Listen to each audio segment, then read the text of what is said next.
Magandang araw Pilipinas, maayong buntag Bugun National High School. Ngayon ay ika-13 ng Enero taong 2025. Ako si John Macanip kasama ng buong timbangan. Hatid sa inyo ang isang dokumentaryo tungkol sa asekswal na kasarian. Ang mga LGBTQ+A ay ang mga taong iba ang kanilang nararamdamang atraksyon sa isang tao. Maaaring ang isang lalaki ay makaramdam ng atraksyon sa kapwa niya lalaki at ang mga babae naman sa kapwa nila babae.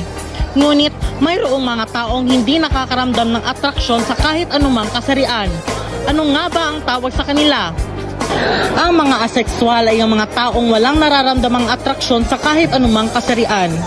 Upang lubos pa nating manawaan ang pagiging isang asekswal, narito si Alexis Espinosa, isang estudyante mula sa Bugun National High School na nasa ika-10 baitang. Siya ay maglalahad ng kanyang karanasan sa pagiging isang asekswal. So Alexis, paano mo nakikita yung sarili bilang isang asekswal? Well, nakikita ko ang sarili ko bilang isang tao na maraming goal at plano sa buhay at uunahin ko muna yung pamilya ko at sarili ko. Kaya ako naging asekswal. Salamat, Alexis.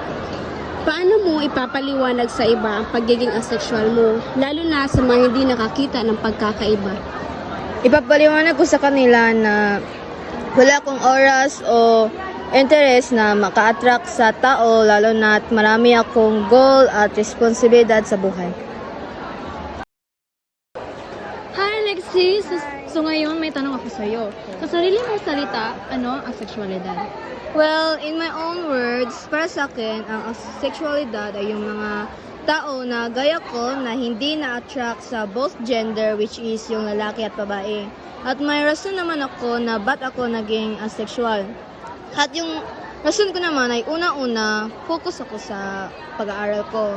Dahil marami akong plano at goals sa buhay na gusto ko gawin. At marami din akong responsibilidad bago ako naging asexual. Marami na akong responsibilidad sa buhay at uunahin ko muna yung sarili ko at pamilya ko. May nakita o naranasan ka na bang maling akala tungkol sa sexualidad? Oo, may kaibigan ako na may maling akala about sa sexualidad. Kasi sabi niya raw, yung sexualidad raw ay yun yung mga taong walang pag-asa sa love life or yung mga taong palagi raw iniiwan ng jowa or di kaya palaging ni-reject ng mga taong mahal nila. Paano mo na-discover na isa kang asekswal? Nung grade 8 ako, nung nalaman ng parents ko na isa ako sa mga honor student, doon ako mas lalong nag-focus sa pag-aaral ko at nawalan ako ng oras na magka-crush or magka-attract sa tao. So, nakaramdam ka na ba ng attraction sa isang tao? Pero simula nung naging asexualidad ako ay hindi. Kasi gaya nga sinabi ko, hindi ako na-attract sa both gender, which is yung lalaki at babae. Maraming salamat sa iyong sagot. Ang mga taong miyembro ng LGBTQ+A kagaya ni Alexis ay hindi dapat hinuhusgahan, bagkus sila ay dapat na irespeto, unawain, mahalin at bigyan natin sila ng pantay na pagtrato sa ating lipunan dahil tulad natin, tao rin sila na may karapatan sa karapatang pantao. I'm gonna send a bird, gonna drown a man. This is brave, this is bruised, this is who I'm meant to be. This is me.